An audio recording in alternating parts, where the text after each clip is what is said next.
सोचिए एक ऐसी भेंट के बारे में जो सामाजिक नियमों के हिसाब से तो बिल्कुल अस्वीकार्य थी, लेकिन फिर भी उसे इतिहास की सबसे पवित्र और सबसे मीठी भेंट माना गया। आखिर ऐसा कैसे हो सकता है? चलिए इस कमाल की कहानी के पीछे छिपे रहस्य को समझते हैं। ये शब्द थे स्वयं मर्यादा पुरुषोत्तम भगवान राम के। जरा सोचिए, एक राजा जिन्हें दुनिया के सबसे कीमती उपहार मिलते होंगे, उन्होंने ये बात उन झूठे बेरों के लिए कही जिन्हें शायद कोई और देखता भी नहीं। आखिर उन बेरों में ऐसा क्या था? तो सवाल यही उठता है कि आखिर ऐसा हुआ क्यों? एक दिव्य शक्ति ने एक ऐसी भेंट जो अशुद्ध मानी जाती है, उसे क्यों स्वीकार किया? इसका जवाब न सिर्फ एक कहानी में नहीं है, बल्कि ये भक्ति, दृढ़ता और लीडरशिप के एक बहुत गहरे सबक में छिपा है। एक ऐसा सबक जो आज भी हमारे बहुत काम आ सकता है। तो ये कहानी शुरू होती है शबरी से। देखिए, वो कोई रानी या बहुत बड़ी ज्ञानी नहीं थी। वो तो समाज के किनारे पर रहने वाली एक बहुत ही साधारण बूढ़ी महिला थी। लेकिन उनके पास एक ऐसी चीज थी जो दुनिया के सबसे शक्तिशाली लोगों के पास भी नहीं होती, और वो था अटूट विश्वास। उनका पूरा जीवन ना बस एक ही विश्वास पर टिका था कि एक दिन प्रभु जरूर आएंगे।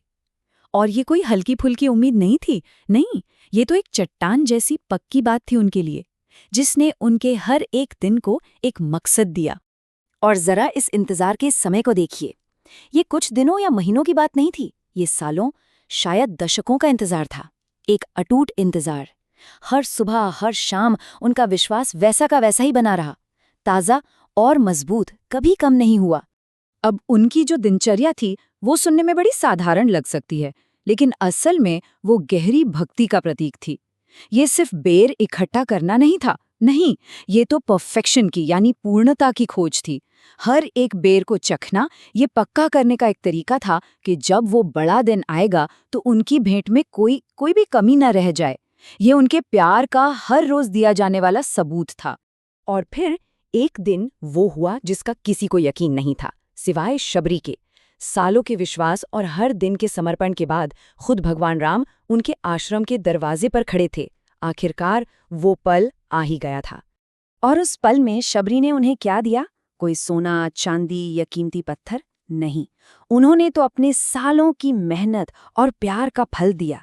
वो मीठे बेर जिन्होंने उन्हें खुद चख चख कर ये पक्का किया था कि उनके प्रभु को सिर्फ और सिर्फ सबसे अच्छा ही मिले। और यहीं पर हमें इस कहानी का असली मतलब समझ आता है। सच्ची भक्ति सिर्फ एक एहसास नहीं है, ये विश्वास और काम का, एक्शन का संगम है। इसका मतलब है एक बड़े लक्ष्य में अटूट विश्वास रखना और फिर उस लक्ष्य के लिए हर दिन छोटे छोटे ही सही पर समर्पित कदम उठाते रहना। लेकिन ये कहानी सिर्फ एक धार्मिक कथा नहीं है, बिल्कुल नहीं। ये आज के लीडर्स और उन सभी लोगों के लिए एक बहुत पावरफुल सबक है जो अपनी जिंदगी में कुछ बड़ा, कुछ मीनिंगफुल हासिल करना चाहते हैं। जरा शबरी के गुणों और एक महान लीडर के उसूलों में सीधी सी बराबरी देखिए। उनका अटूट विश्वास वो एक लीडर का लॉन्ग टर्म विजन है। उनका हर रोज बेर चखना वो क्वालिटी के लिए एक जबरदस्त कमिटमेंट है। और उनका सालों का इंतजार वो मुश्किलों में टिके रहने और धैर्य रखने का सबसे बड़ा सबूत है। तो इस कहानी से जो सबक मिलते हैं वो बहुत साफ हैं। पहला, सिर्फ एक बड़ा विजन रखना काफी नहीं है, उसे पाने के लिए हर रोज मेहनत करनी पड़ती है। दूसरा, असली क्वालिटी किस्मत से नहीं मिलती, बल्कि बहुत ध्यान से लगातार कोशिश करने से मिलती है। और हाँ, ये याद रखना जरूरी है कि सबसे बड़ी कामयाबियां अक्सर उस लंबे, अनदेखे काम का नतीजा होती हैं जो पर्दे के पीछे किया जाता है। तो अब ये कहानी एक आईने की तरह बन जाती है जो हम सब से एक सवाल पूछती है।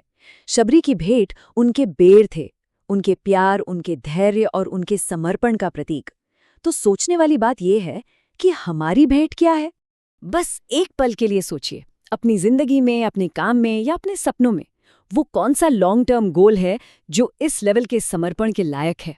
वो कौन सा बेर है जिसे हर दिन बिना किसी तारीफ की उम्मीद के पूरी शिद्दत से तैयार किया जा रहा है, इस विश्वास के साथ कि एक दिन इस मेहनत का फल जरूर मीठा होगा?